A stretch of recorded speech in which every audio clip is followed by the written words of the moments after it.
T-minus 50 seconds.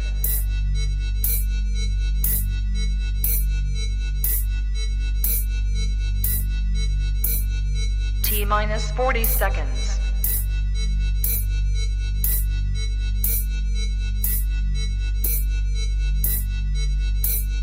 T-minus 30 seconds.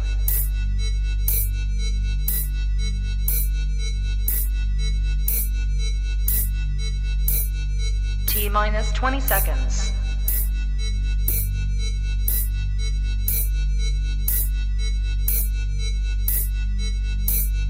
Ten, 9, 8, 7, 6, 5, 4, 3, 2, 1, 0.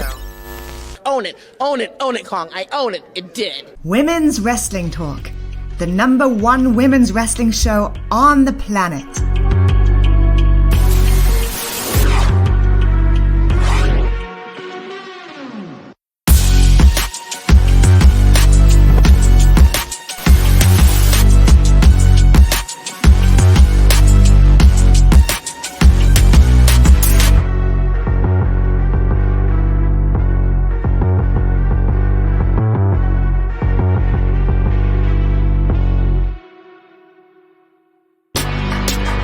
Women's Wrestling Talk, the #1 women's wrestling show on the planet.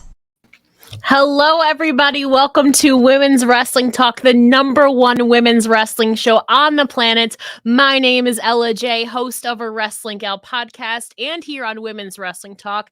And she is one of Women's Wrestling Talk's excellent writers and on-screen hosts, Canadace. Canadace, how are you today? I'm doing great. It's nice to talk about all the amazing things that's been happening this week in women's wrestling. It's been an absolute wild week here in women's wrestling. And hello, Bobby. Thank you for joining the news edition here on Women's Wrestling Talk. And like you said, Candace, there is so much going on this last week in women's wrestling. And of course, thank you for watching Women's Wrestling Talk, the news edition. We have so much to talk about. So let's just get right into it. And I mean, one of the biggest things this week was definitely on NXT 2.0 this past week, which by the way, right after this, if you want to stay on here on Twitch on Women's Wrestling Talk, you can check out the NXT 2.0 and NXT UK after show right after this.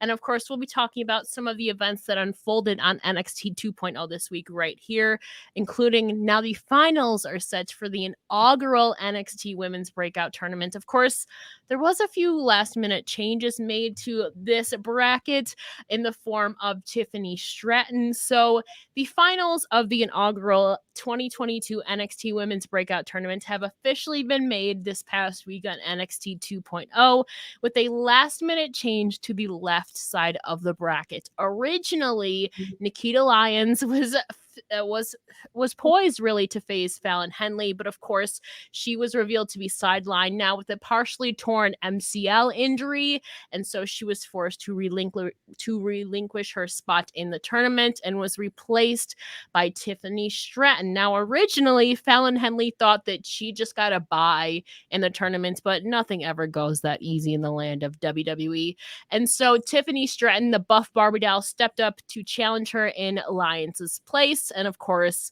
Henley begrudgingly accepted the challenge and proceeded to take on Tiffany Stratton in the semifinals later that night. So, Candace, first of all, Nikita Lyons is out of the breakout tournament, where a lot of people were banking on her going to the finals and possibly winning the entire thing. So what do you make of now the absence of Nikita Lyons here in this women's breakout tournament?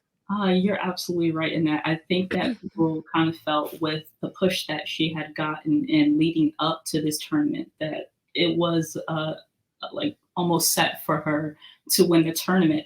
Now, throughout the tournament, there have been some amazing women that stood out that started to get people talking about what the next few months might hold for NXT. But it was still probably in people's minds that Nikita had it in the bag. And of course, when you're doing something as athletic as wrestling, anything can happen. There have been times where there have been other tournaments before in the past, and some people sadly had to bow out.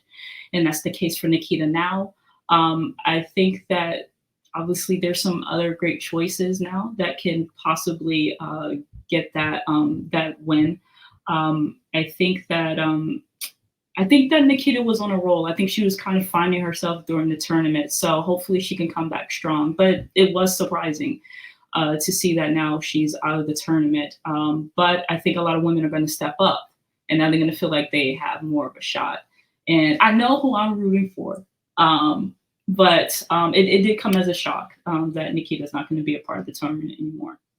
Yeah, and we don't know if she actually has a partially torn MCL or if this was a way to write her out of the tournament so she wouldn't have to eat a loss, who I think we're both projecting to be the winner here in the finals. And we'll get to that in a moment. But yeah, Nikita Lyons has definitely been on like an unstoppable tear ever since arriving in NXT. I mean, she dominated Ariana Grace, formerly known as Bianca Corelli, in the quarterfinals, and she was very poised to, I think, defeat Fallon Henley in the semifinals and go on to the finals. A lot of people, including myself, had that predicted in there. But before we move on, just wanted to give a quick shout out to TK Trinidad, of course, and Nikki, one half of the Salt Shake is here. She went live last night and talked about it. Nikita Lyons, fill us in. That I did not know.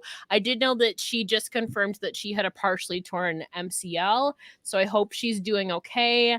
And Bobby, thank you as always for joining us today, of course, here on Women's Wrestling Talk.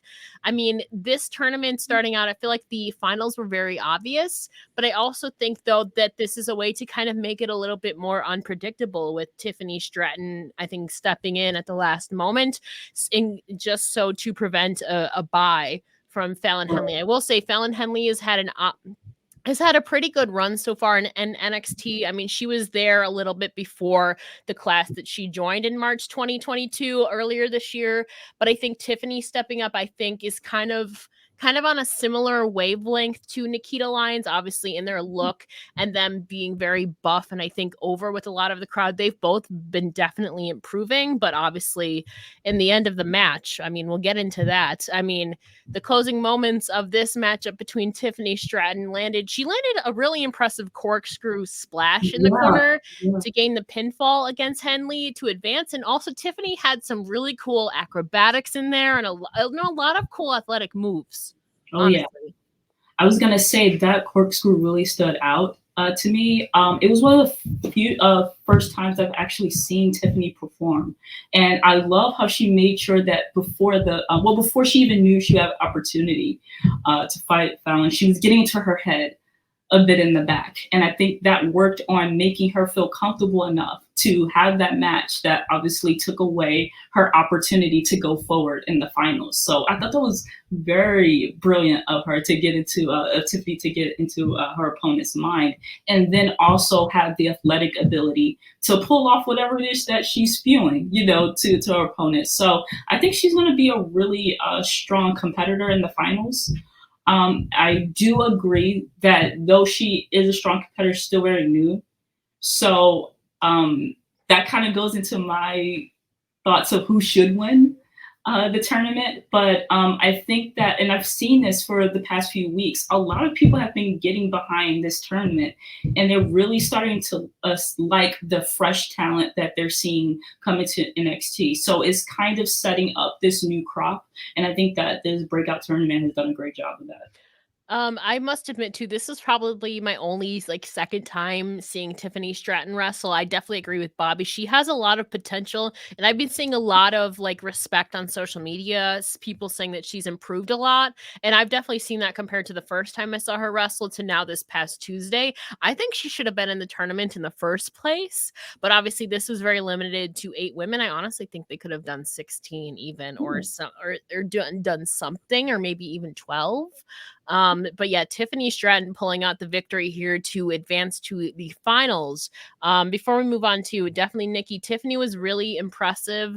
The finish, I mean, I felt like once Tiffany was inserted into this, she was definitely going on to the finals there in place of Nikita Lyons, who I think all of us had going to the finals as well.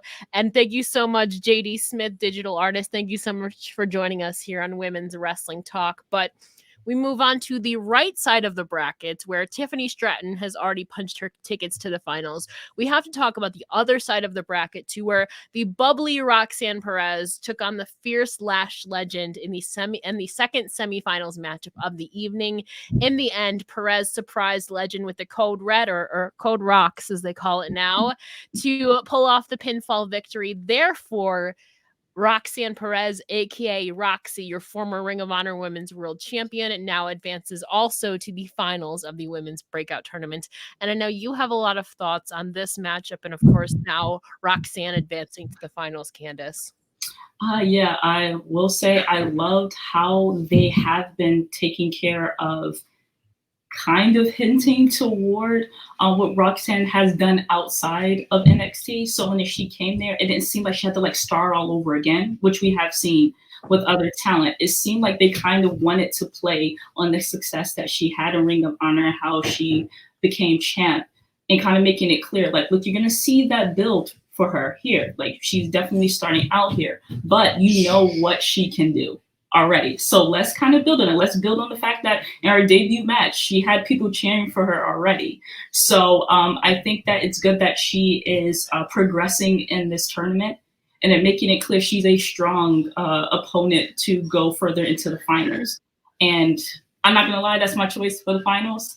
Putting it out there. But I think that they're doing a really good job of showcasing Roxanne and making it clear. She's bubbly, she's sweet, but she, in every match, she is taking this quite seriously, and she doesn't care who she has to go through. She's going to win this tournament, and in her mind. And that was the same type of energy that Roxanne brought to Ring of Honor. And I think that's what won people over. So I think she's bringing that same type of passion, that same type of personality. And of course, that same aggression that you do see in her match. There's an aggression there. And I love that she lets that come out to show that she's not going to do, which this is like a big pet peeve. I know people really like this in this generation. I don't like when you've had someone go through the ringer in a match with someone and you constantly have to make sure that they're completely fine with the person at the end. They shake hands. No, sometimes that loss really got to you. Mm-hmm. So I love that you see that passion for Roxanne. It was like, no, it's not okay if I lose because this means so much to me. And I think you need that type of energy in a tournament because you have to make the fans care about the tournament. They have to feel like so much can be lost from not going all the way through. So I'm really happy to see Roxanne go further. I think it really says something too with NXT already granting her like championship opportunities. I mean, didn't she just vie for the tag team championships with Wendy Chu as well? I mean, obviously they didn't take home the victory there, but I think it really speaks volumes to she's been maybe an in-ring action since April? Like not even 2 months. I mean, she showed up on NXT Level Up, so it hasn't even been 2 full months since she's been on like our television presence, but they're already pushing her in like championship opportunities against Toxic Attraction, who are arguably the face of the NXT women's division right now. I think that really speaks volumes. And I think too, I mean, Lash Legend, I did expect going to the semifinals too as well, but I think everybody from the beginning had this image of the finals, and I feel like we were definitely on that path. But I will say, I mean, I was really impressed too by Lash Legend. I think there was an aspect of kind of David versus Goliath in there, even if you already came in pretty with the preconceived notion that Roxanne was going to pull out the victory. There was some level of doubt there where Roxanne was the underdog in the matchup. And so I think Lash Legend, I feel like this is really the beginning of a beautiful push for her. Obviously Roxanne took home the victory here, and now she's in the finals against Tiffany Stratton. I think we're both on the same page here, but who do we predict will take home this victory in the inaugural NXT Women's Breakout Tournament, Candace? I gotta root for my girl Roxanne. But I definitely agree with you, and I definitely want to praise them for that in the match with Roxanne and Lash Legend. They made sure that they also which is important, especially when you're doing a tournament. If someone's winning, you need to know that they actually had a strong enough opponent and that there was a true battle. And I think with them building Lash Legend, and I think NXT and NXT UK are trying to make sure that they're building up both their talent equally by having them come to each other's promotions. And I think right now Lash Legend is kind of doing that too, where she's getting her feet wet at NXT UK. You can't have her come over there and then you're not showing that she is a strong enough opponent to be taken seriously when she does. So I think this was another great match at NXT to prove that she's really building herself up to be a strong competitor. I think so too. And Nikki here with a counter. Nikki is predicting Tiffany Stratton. I could see that too. I mean, Tiffany's been very, very evident on NXT Level Up, and she's been pulling off several victories on NXT 2.0. I could see a Tiffany Stratton win, perhaps if Toxic Attraction screws over Roxanne. I feel like I don't feel like we're at a point where they would have Roxanne lose cleanly. I feel like, and that's nothing to take away from Tiffany, I just feel like the dynamic is you want to protect Roxanne Perez, who's had this immense run, at least in like finishes. She hasn't really lost cleanly yet from what I've seen, and if I'm wrong, please correct me. I could see Tiffany winning if somehow Toxic Attraction has some involvement in the end. It's very possible. Never say never. I think this is going to be a very interesting final, considering Tiffany Stratton. I mean, Roxanne is athletic too, but Tiffany has like this really high energy too. And I mean, Roxanne's going in as kind of the underdog, at least size-wise. And both of them are very athletic, but I'm really excited to see how their styles mesh up to compared to where Tiffany didn't come from like a wrestling background per se. She's been kind of NXT crafted, as where Roxanne, aka Roxy's coming with years of experience now. So I'm very interested to see how these two go into the finals now. And again, we don't know the exact date that the finals will take place, at least as the time of this broadcast. The finals has not been announced for a certain NXT. I would assume is coming up very shortly, maybe even next week.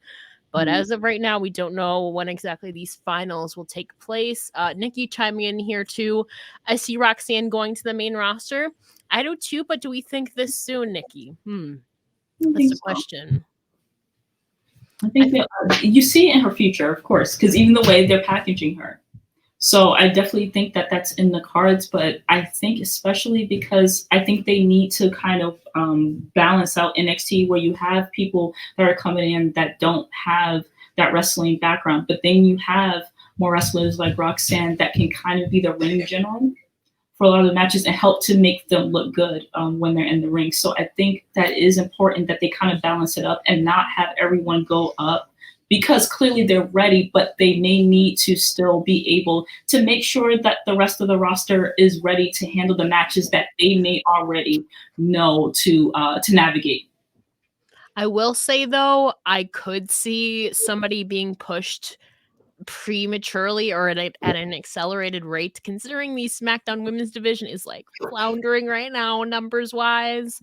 But Nikki here with an explanation very soon. She's already had a title shot. Yeah, and NXT is they have been getting crowded, which is why I said I think this could have been a 12 or 16 woman tournament. I mean, we have NXT Level Up. And yeah, definitely, like I was alluding to, the absence of Charlotte, now Sasha and Naomi. Yeah, SmackDown, and I thought honestly Io Shirai was going to get a call up until I learned that she was out injured. So if somebody's going to be getting called up, perhaps it's Roxanne after. But do we think she would go to the main roster without winning the championship is my question. Well, the secret. Good point. That's a good point. But talking about championships here, we do have another championship coming up. We have two championships on the line this weekend at AEW Double or Nothing Canadace. Am I right? Yes, a third women's match has now been announced and it's been added to the Double or Nothing pay-per-view. I'm really excited about this pay-per-view. Actually, I think they have a really stacked card. So following last Friday's Rampage, TBS champion Jade Cargill will now defend her championship against Anna Jay. And last week on Rampage, following an attack against Chris Statlander and Ruby Soho and Anna Jay, even the odds against one of my favorite factions, actually, Red Velvet, Jade Cargill, and Kiera Hogan, after Statlander defeated Red Velvet in an intense women's match for the Owen Hart tournament, a quarterfinals matchup. So Jade Cargill had previously defeated Anna Jay with for the TBS championship. But the question is, can she do that again? I think so. I think this coming as like a last minute addition that to the card. I mean, only a week out from Double or Nothing. I am so glad that there is a third women's match on this Double or Nothing card. But in setting up Anna Jay for this TBS championship match, there's just not enough stakes or not enough investment in there to believe that unless without the help of some outside help, maybe with Statlander or Soho, that she can go against the baddie section with Red Velvet and Kiera Hogan if she goes in solo. I think she stands a chance if she comes in with some backup. But again, either Chris Statlander or Ruby Soho is going to be involved, is already going to be preoccupied with the finals of the Women's Owen Hart tournament that we have coming up too. That's also taking place at Double or Nothing. But I think Cargill continues her reign. And hopefully going forward, maybe Anna plays the underdog and builds to another opportunity where there's more at stake and there's more of a build to it, if that makes sense. I definitely agree. And I think maybe with them with AEW trying to have Chris and Ruby and Anna kind of helping each other, because the odds are constantly stacked against them because Jade has her crew. Do you think that that might lead later on after this pay-per-view to possibly them trying to have some really great 3 women's matches out of this, or 6 women matches out of it, to kind of build up possibly really great factions, women's factions, or tag teams? Or do you think, look, they just put them all together? If they do that, then 1,000,000% Britt Baker is winning the Owen Hart Cup. I could see that. I feel like it depends on the results of the Women's Owen Hart Cup. If Chris nor Ruby wins that and Britt Baker takes home that, then I can absolutely see them as now Anna kind of shifts away from Tay Conti as she's preoccupied with Sammy Guevara and all that stuff. Right. I think rebuilding Anna into a faction is a believable storyline, and the baddie section hasn't really had any formidable opponents, at least in trios action. So maybe this is a chance that even amidst a loss in the Owen Hart Cup tournament and maybe a loss for Anna Jay at Double or Nothing, I think it's giving Red Velvet, Jade Cargill, and Kiera Hogan some competition. And of course, I mean, Red Velvet and Chris Statlander already have they were friends, but now they're not. But I also love, though, that Red Velvet is teaming with Jade Cargill again, where they were former foes, and now they're friends. So it's this obviously continuing dynamic in AEW. I definitely agree. I'm curious as what the I don't want to say end game, but where AEW sees Jade's run going to. Because I mean, it's very reminiscent, of course, of Goldberg, where you're really they're really pushing on the undefeated streak and who can ever break it. So I wonder where they're going with that, or if they have a plan with that, because I think it's actually pretty cool that they're going on that undefeated streak. But one of the things that makes those undefeated streaks so good is that all along you probably could have had this component or this person that was already waiting for that opportunity, and you kind of build on that by having these small moments that you can later see as you build up to a match with that person. So I hope that there is an end goal with the fact that eventually Jade will have to lose the title. If you're going to make her lose it, let it be with someone that you are dying to see have that title. So I hope that's the case. I think, or in kind of on a similar wavelength to Asuka, not because of injury, I could see her vacating the championship as she's been on an impressive run and she has nothing left to prove. And so she's going to level up and go for the AEW Women's World Championship. And that also protects her because then she's still undefeated. Right. I just don't see anywhere in the imminent future where anybody really stands a chance against Jade Cargill right now, unless there's some outside interference, and that one blemish on her record is because of, I don't see her losing cleanly like anytime soon. I really don't. I think a possibility is that that one loss is because of some interruption or interference or something, or she just goes on to stay undefeated, vacate it, and then level up with whoever the AEW Women's World Champion is. But again, I see her continuing this tear for a while, but I do hope in the future that there's some actual more weeks of brewing, more stories leading up to it, to where her opponent is like, it's unpredictable, that we actually believe stands a chance. I don't think right now, unfortunately, as much as I love her, that's my Jay sister, I don't think Anna Jay right now stands a chance without some outside help. I definitely agree with that. Also on the Double or Nothing card, Thunder Rosa, my girl, will defend the AEW Women's World Championship against Serena Deeb, and I think they can have an amazing match. I would personally like to see a series of matches with them, but we'll see. What are you thinking? What were your predictions about this match? Well, we've seen Serena Deeb defeat Thunder Rosa for the NWA Women's World Championship, so I like the callback to this. And now, kind of a year, it feels like forever, it feels like more than a year ago. That like it's literally only like a year ago now that like. I mean, okay, it's like a year and a half more so, but it's been, I feel like Thunder Rosa's definitely stepped up her game in AEW. And I feel like this is really the pivotal point, because her first 2 months as champion have been a slow burn. But I am really excited because her and Serena Deeb had fantastic chemistry, and Serena is very technical, and Thunder Rosa also has that ability to be technical, but also really fiery and kind of striker-like. So I'm excited to see these two kind of rekindle something we saw in NWA. And also now on AEW Double or Nothing. I think it's going to be a great match. I just kind of wish there was more on-screen presence from both of them on Dynamite and Rampage leading up to it. But I don't doubt that this is going to be like, honestly, possibly Dark Horse match of the night, depending on how much time they get. I definitely agree. And I liked something that Serena was touching on. And one of her promos, I believe it was last week, but don't quote me on that because I've been watching so much women's wrestling. I don't know which week is what, but she was touching on how much she had to take in this industry over the time, because obviously she's not new to this. So there's many different eras that happen, even in the span of 10 years.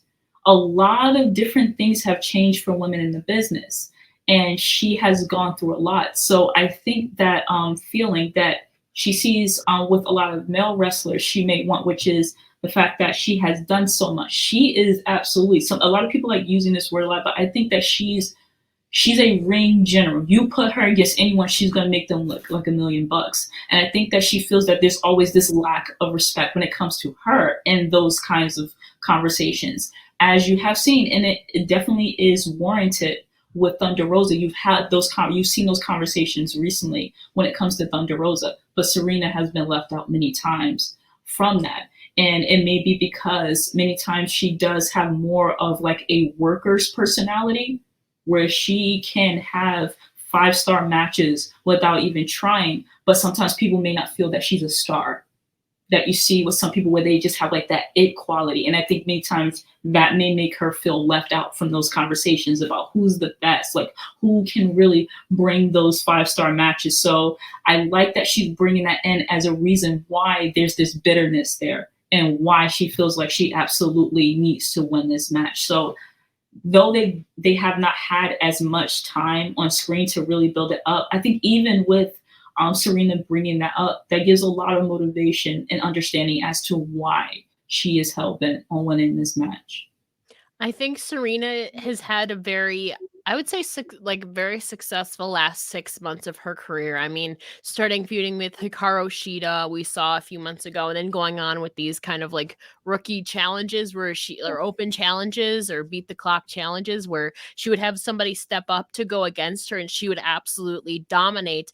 And then I was I would say it's very sad to say I was shocked that she won in the street fight, but I'm very happily surprised to see Serena Deeb in this situation because, like you said, she's a great in-ring performer, but I feel like she gets like overlooked a lot of the time when she's absolutely fantastic. And I'm glad she's getting this opportunity. Like we both noted, though, I do wish there was more time, but I'm really excited that Thunder Rosa's like first pay-per-view defense is against Serena Deeb. I feel like it's not one a lot of us were expecting. It's also a bit of a callback, and I think it's gonna be a banger of a match. But I mean, there's one more match though that's gonna be taking place on this Double or Nothing card with the women here. It's true. Britt Baker has punched her ticket to the finals, but her opponent has yet to be determined. So what do we think that there might be someone that's not even officially, as we know, on the AEW roster? Do you think they might try to bring in someone that is quite attached to like the Ring of Honor women's roster to kind of bring some attention to that? Do we think it's someone that we already can kind of predict might be her opponent? Well, her opponent is going to be determined after Rampage tomorrow in the second semifinals matchup between Chris Statlander and Ruby Soho, but that makes it interesting and spicy considering they're both baby faces and kind of friends on screen. So maybe something will spice it up there in the semifinals. We did see, like you said, Britt Baker defeated Toni Storm yesterday on Dynamite with a little assistance from Jamie Hayter. Kind of a shock to many people, as many saw Toni Storm going all the way to the finals. But definitely going forward tomorrow, I'm really excited for Chris Statlander and Ruby Soho. It'd also be interesting to see if one turns on another there. I mean, we've seen Chris rebrand herself as more than a woman, shying away from this like alien gimmick. But I think you brought up a good point earlier that I hadn't even thought about, like with them going forward with whoever wins this, assuming they lose in the finals. I mean, I could see them going on as a trio with Anna Jay to go against the baddie section. So for me, Ruby Soho made it to the finals of the TBS championship tournament, correct? And she lost. So I don't want her going to the finals and losing again. So I think with the introduction of Chris Statlander here, maybe she needs to pull a Tiffany Stratton. Chris coming in at the last minute in the tournaments and then going all the way to the finals. So I'm predicting Chris Statlander. We already saw Ruby Soho in the finals of another tournament and she lost. I think it would really spice things up a little bit in getting some more momentum for Chris Statlander amidst her return. I really like this development and evolution of Chris's character, so it would be nice to see her continue to go further and get more opportunities. I'm pretty torn because I'm a huge fan of Ruby as well. Yeah, I agree with you. I mean, she did win the TBS tournament. She went quite far in the TBS tournament final, so there has to be like, and I know people have been talking over the past few weeks or maybe a few months at this point of like where they see Ruby going and like how far will they let her go? Would they actually let her reach a higher pinnacle than she received in WWE? So that definitely is to be determined. But I think that both women have a really good shot and they're both very deserving. Yeah, I think so. I think now that Britt Baker is in the finals, though, instead of Toni Storm, I do think that they're going to give this win to Britt Baker. And I'm not mad at that. Oh, man. But I also part of me makes sense because I like that idea of the baddie section going against this like newly formed trio, which would make sense then for Britt Baker. It should have been Britt and Toni in the finals. I mean, I agree with that. I think this complicates things now. I think this complicates things with Chris and Ruby. I mean, maybe it'll be one of those matches where I think it probably is going to be very sportsmanlike. But I don't know. I could see Britt Baker winning in the finals now that she's already punched her ticket, especially if she's going against Chris Statlander and Ruby Soho and has Jamie Hayter at her side. Not to say that Statlander or Ruby won't have Anna Jay or the other at their side. I think Britt Baker has an advantage, though, because she has a more established relationship with Jamie Hayter. I don't know. Toni and Britt did have a great match. I wish I mean, if you're gonna have Tony lose, it protects her losing via like a distraction, kind of. But yeah, the Owen Hart Women's Tournament is culminating at Double or Nothing. Obviously, tomorrow we still have the last semifinals match to go. Who will face Britt Baker? I'm gonna go with Chris Statlander. Who do you think is gonna stand across the ring from the DMD on Sunday? I don't want to feel like I'm just piggybacking, but I'm not gonna lie. I do think Chris stands a really good chance of winning. I think so too, and I'm so glad that there's 3 women's matches on the card. I mean, we're getting somewhere. I'm really excited, but I mean, also kind of similarly on the AEW roster, um, we also have the Ring of Honor Women's World Champion Mercedes Martinez, like Bobby brings in. Bobby has a great question too. Just got to scroll up. Which indie wrestlers do you want to see challenge for the Ring of Honor Women's World Championship? I've been paying close attention to it because so far I love how they've been handling Mercedes' run as the Ring of Honor Women's Champion, because I was a bit nervous as they acquired Ring of Honor, what they were going to do, if they were just going to kind of leave it vacant. And I think that has been really done well with utilizing AEW Dark Elevation. She's been having some great matches on there. And I think that it's a really good help to do those matches and to bring in some indie favorites to kind of, give them some shine. So it's been Trish Adora so far that she's fought against. And oh gosh, I just lost my train of thought about who she just fought this week. But if I had to think of anyone at the moment, I know that she's been on AEW several times, but I really want to see Willow Nightingale get another chance because I just don't get why she hasn't been shot to the moon yet. I don't get it. I don't know. I don't know either. Like Willow Nightingale has been in so many championship opportunities, but hasn't been taking home the gold. And that's a whole other conversation. Mercedes Martinez versus former MCW Women's Champion Gia Scott. I mean, we've seen her a few times on AEW Dark now. She's been in a lot of things lately. There's so many people versus Mercedes Martinez. Man, there's so many. Maserati is a good option too. For me, I think to kind of combat Mercedes Martinez is kind of like ruthless. Yeah, I guess you'd call it ruthless aggression. She's great in the ring. Vita Von Starr is absolutely like insanely athletic, and I would just love to see what she could do to counter Mercedes Martinez's moves and strikes. And of course she's been in the Ring of Honor women's division last year, of course, in the tournament, and so I would like to see maybe Vita Von Starr in the mix there for on AEW Dark or wherever. I hope Mercedes gets more of a main scale title defenses more than AEW Dark and Dark Elevation, because I think that it would be, I mean, it's Mercedes Martinez, for crying out loud. She's fantastic. I definitely agree. Man.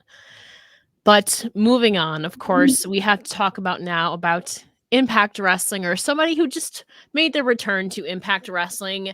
Mia Yim recently had an interview with Denise Salcedo talking about now signing with Impact and that she eventually wants to retire with the promotion.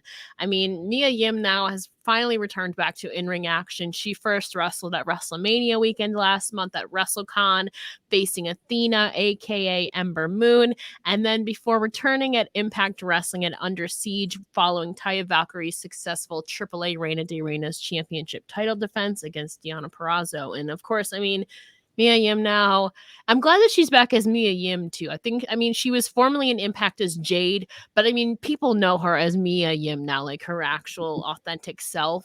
So I think I'm so glad that she's back after 5 years. And I mean, she seems to be happy now. I mean, she had a whole chat with Denise Salcedo talking about that it was a nice change of pace and a nice change, citing that more freedom was an amazing and incredible feeling.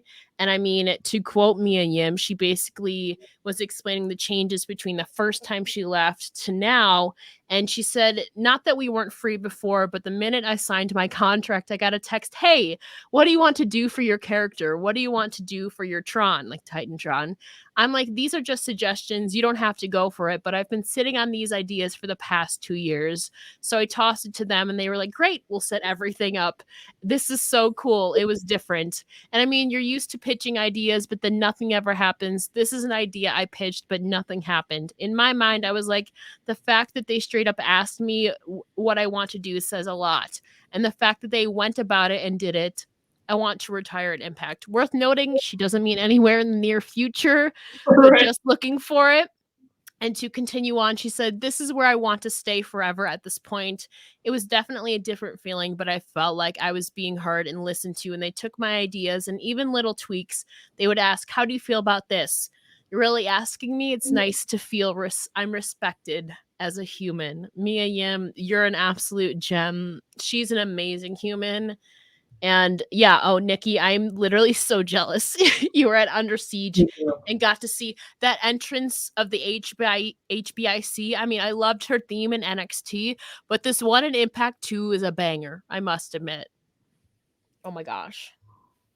I'm so happy for Mia because there were so many times when I watched her in NXT and I was happy for her journey, especially how she was brought in because the fans were really demanding that she be signed when she had an amazing showcase in the Mae Young Classic.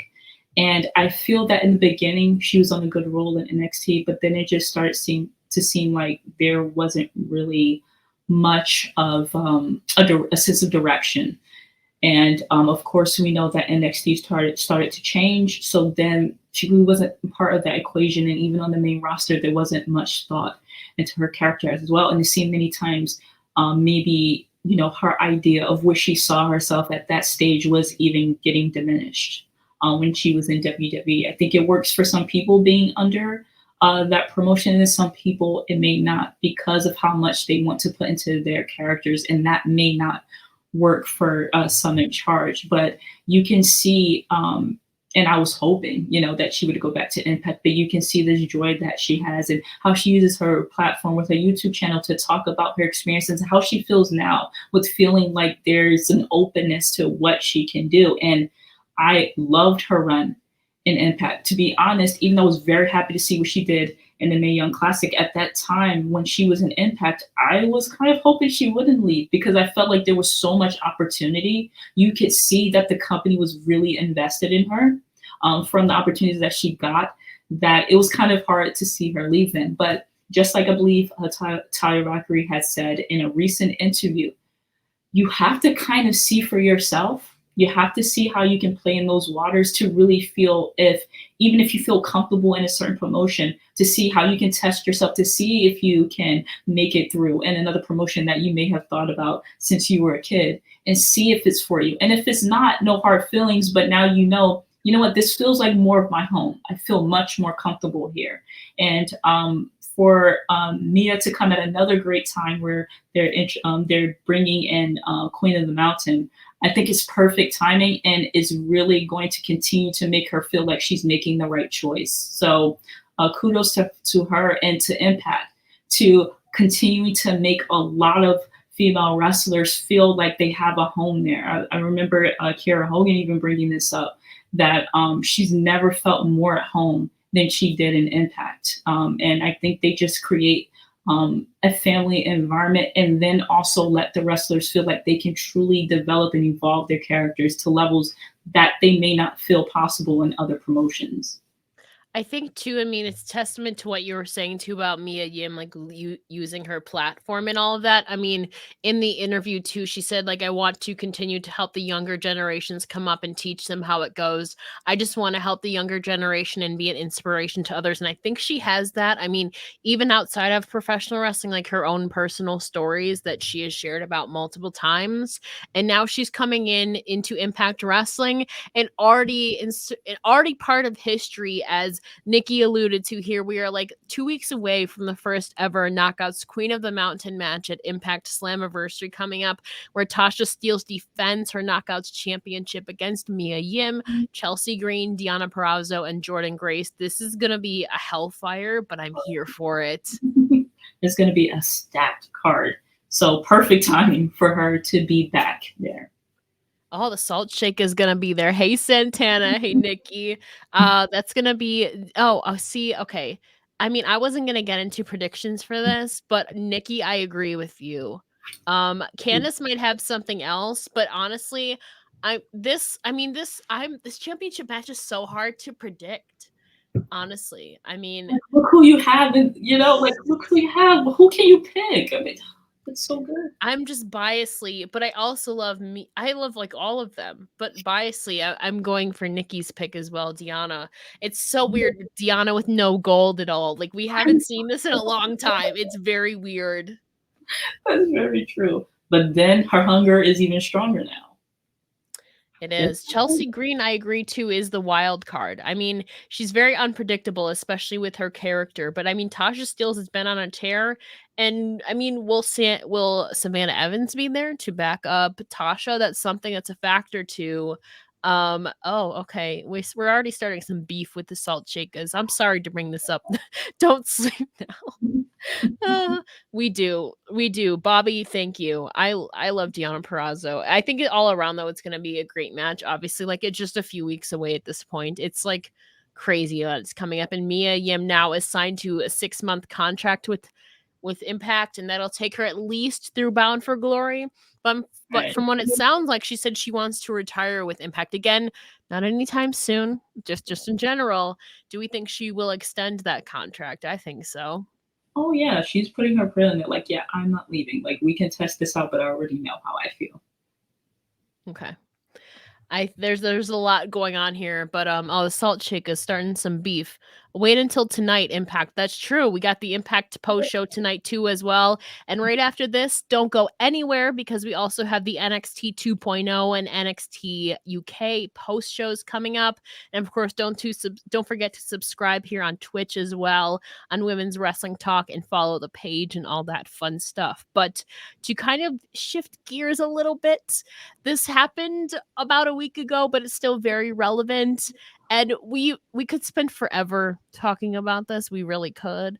But bring us to our next topic, Candace. Sasha Banks and Naomi have officially been suspended indefinitely, and they were stripped of their tag team titles. Last week on Friday Night SmackDown, Michael Cole announced that Sasha Banks and Naomi are now suspended, and they have been stripped of their WWE Women's Tag Team Championships, and that a future tournament will take place to crown a new champion. Do I want to step my foot in this? Because we have to a little bit. Because it's been literally everywhere, like on E! News, like the New York Post. It's been in not just wrestling media, but like main scale media. Yeah, Santana, I don't even know if even that. I mean, we have Carmella and Zelina on Raw after they broke up, and they're now back together. And I honestly, I mean, then you have Shayna and Natty. So yeah, 2 teams, I guess. But now it also leaves SmackDown down 3 women. Charlotte is on leave. She's getting married, or she had her wedding, something like that. It's just, it's hard to escape. It really is. And tomorrow we have SmackDown. I think that will really set the tone for the weeks going forward. And how even are you going to, I mean, you're going to have to throw teams together for this tournament, or not really their MO. Don't they usually do that anyway? Or maybe you're going to have to accelerate some NXT call-ups here. Like we were alluding to earlier.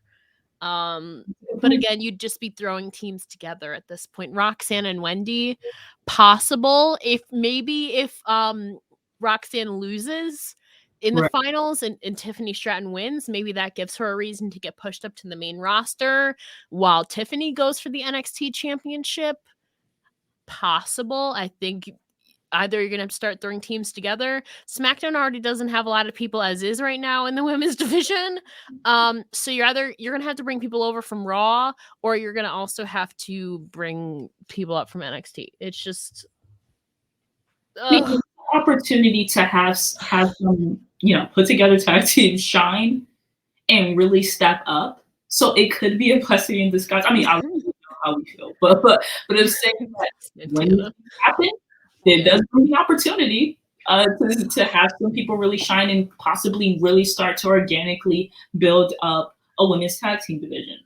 I mean, you have Tatum Paxley and Ivy Nile in Diamond Mine in NXT. You have Roxanne and Wendy. You obviously have Toxic Attraction.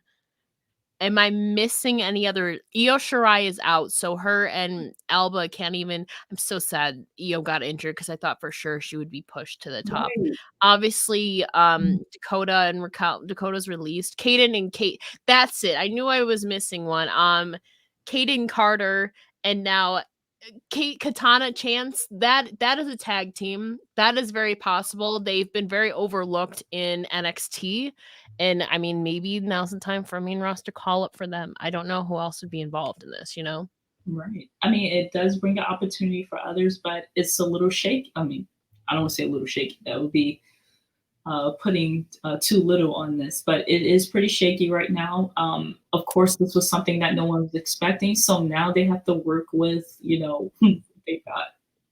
We'll see tomorrow. And also, like, who we saw Raquel go after Ronda Rousey last week in like kind of open challenge, but who I don't know. I don't know what's gonna happen. We'll have to tune in to Smack if we even. I just want to know how are they gonna follow up with this? They announced a future women's tag team tournament.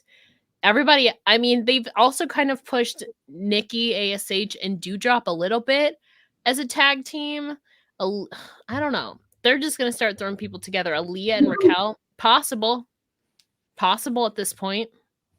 That's right. Yulisa Leone and Valentina yep, that is true as well. There's a lot of tag teams in NXT. They're going to have to bring up some teams. Oh, yeah. Like there's really no other because you only have 2 other teams in the main roster. Right. Oh, what a mess. What a mess. Yeah, we'll leave it at that. We'll have to I mean, they're going to have some explaining to do on SmackDown tomorrow in further details. Right. It gets juicy and juicier. I know, but we'll end things on a positive note here. This last one I know is dear to your heart with Women's Wrestling Army having their debut show. So let's talk about that to close out the news. I just think it's so exciting that now Maria Kanellis, who is the owner of Women's Wrestling Army, has been able to announce that this past Saturday, May 22nd, they were able to have their first episodic show because they had a pay-per-view, which was very successful and got people really geared up for what was to come. But now they've had their accomplishment of having their first episode. And I think that this is, we're seeing a lot of luckily enough, we're seeing a lot of all women's promotions start to spring up. But this one is very unique too, because it's putting power into the wrestlers' hands with allowing them to be profit sharers for every event that they're a part of. So that's bringing a new element to the table. We've seen guaranteed contracts before, but having that level of power as a performer is really exciting. And I think that Maria's trying to have this camaraderie that, we're not having titles to have something over your head. We're collectively coming together to make sure that our promotion can be successful. And I think with the women that she's picking that are attached to this company like Trish Adora, Janai Kai, Willow Nightingale, Big Swole, with them making waves in so many other promotions, I think that it helps to bring a lot of eyes to this. Maybe if some people are apprehensive, they're looking at the names and saying, if they're on the card, I'm going to look. So I think that will help. But I'm very excited to see what will happen in the weeks to come.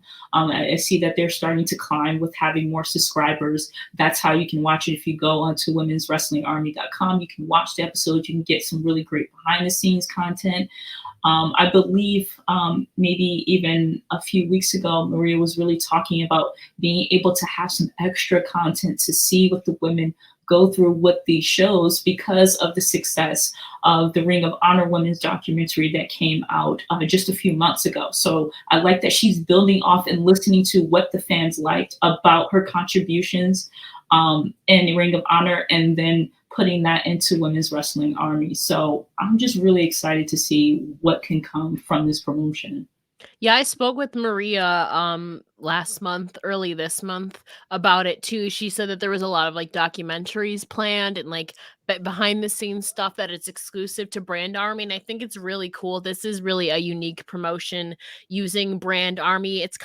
It basically is kind of like Patreon too, where you can like view exclusive content on there. And where like for the first time really ever in professional wrestling, that the performers actually have like a stake and are profit sharing in this. And I think it's really empowering for all the women involved in Women's Wrestling Army. I mean, Maria Canales has obviously led the ROH women's division as a board of directors member and as a producer and in the ring herself. I'm excited to see the episodes they have going forward. I think she said they're going to have 2 or 3 episodes a month. And obviously they have their whole May 1st show that they already filmed. So it's gonna be cool to see how that translates across multiple episodes. Like you said, some names: Trisha Dora, Janai Kai, Willow Nightingale, Big Swole, Miranda Alizé. I mean, we've seen other championships from other promotions on the docket, not to spoil anything.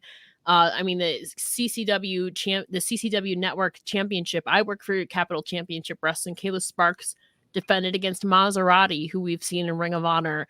We saw Taya Valkyrie there, who's been in AAA, Impact, WWE. We've seen the Knockouts champion Tasha Steelz in there. We saw the NWA Women's World Tag Team Champions, the Hex. I mean, we had Nicole Savoy. There's many different promotions being represented here in Women's Wrestling Army. I think it's really cool that Maria Canales is really like headlining this. I think is really fantastic. I definitely agree, and I like how she's. I think this is kind of reminiscent of like that fanfare that she can probably capture, like ECW did, where you're making it clear, yes, you're viewing as an audience, but we kind of want to make you feel like you're a part of this too. Hence, obviously, the word army in it.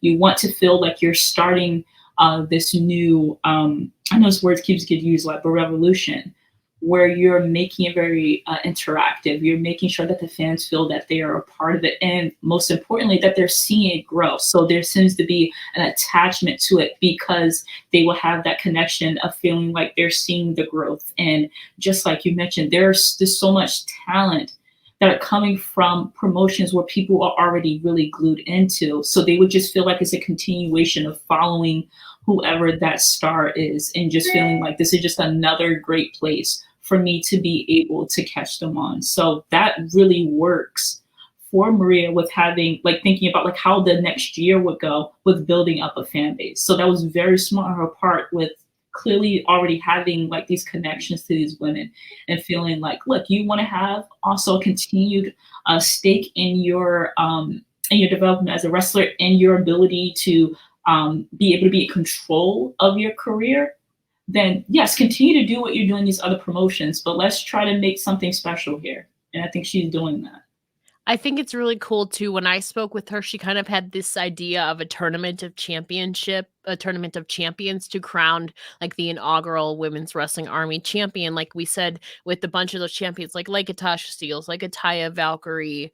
I mean, there's just so many champions in here, like the Hex or whoever be champions in different promotions at that time, kind of a tournament of different organizations and champions all across the board, which is something that is so unique because we haven't really seen a tournament of champions in like any of the like even not just in women's wrestling promotions, but like really in a while. I feel like in regards to like a women's tournament, like champion versus like, I just think it's so intriguing, and I think adds a layer of like really elevates it too to whoever is crowned the WWA champion is really the champion of champions. Right. It's very NWA-ish. I like that. Go ahead. That because it continues to we're getting into a new season where you're really starting to see many women hold numerous titles. So when you put that stamp of approval, like we had all these champions come together, that pushes that title to the moon, because then there was some primo talent there that fought for that title. So that's going to be really cool to see. I do hope sometime too, since Maria has had such this presence in Ring of Honor, that we do get somehow Mercedes Martinez involved in this. Again, I don't know, contractual conflicts with the AEW and all of that, but I think that would really have like ultimate champion versus champion. And I mean, involved in this too, kind of one of her last matches is Nicole Savoy. I mean, she wrestled Janai Kai. She announced last week at Hood Slam that she was retiring too. So for Nicole Savoy to be a part of this, I mean, who's very prominent in Shimmer. I mean, she's been in AEW. I mean, we saw her in the Mae Young Classic. She's been to Japan. She's been like everywhere. And this is kind of like her last hurrah. And I feel like this is awesome too, that she's a part of this because she's been such a part of women's wrestling over the last 11 years of her career too. Absolutely. I was kind of hoping there would be more of a stay with Miss Nicole Savoy and MLW because they're developing their women's division. But I agree, if this is the way to go out, then go out with the bang. And I'll obviously be supporting and watching. And I mean, of course, I mean, there's been so much going on in women's wrestling over the last week. And I mean, that pretty much wraps up the women's wrestling, the women's wrestling talk news edition. Of course, before we go, also stay tuned. Don't go anywhere because right after this, we will be transitioning to the NXT 2.0 and the NXT UK post show. So that's going to be very exciting to talk about. We talked a little bit about it with the NXT Breakout tournament, but that's going to give you more an in-depth recap and review. But before we go today, Candace, can you please share where the people can find you? Yes. On Twitter, it is at Wrestling Griot, and on Instagram, at Candace Louise Julie. And of course, don't forget to follow me at It's Ella J on Twitter, where it says right down there below. And of course, don't forget to follow Women's Wrestling Talk on all our social medias at WW Talk Pod. And of course, you can also go to www.talkpod.com. And of course, stay tuned. Don't go anywhere because right after this, we have the NXT 2.0 and NXT UK post show. And of course, thank you for watching Women's Wrestling Talk, the news edition, the #1 women's wrestling show on the planet. Women's Wrestling Talk, the #1 women's wrestling show on the planet.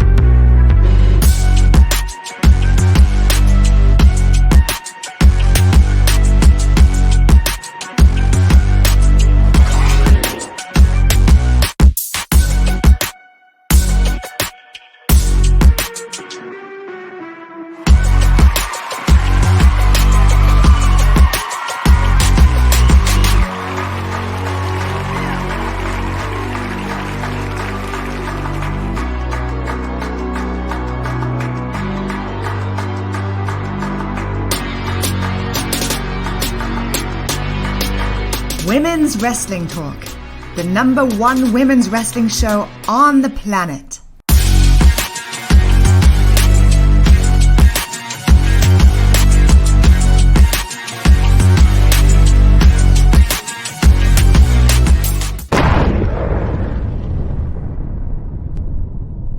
T-1 minute.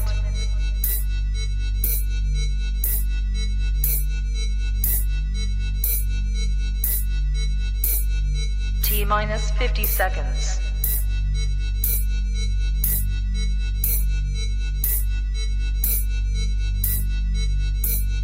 T-40 seconds.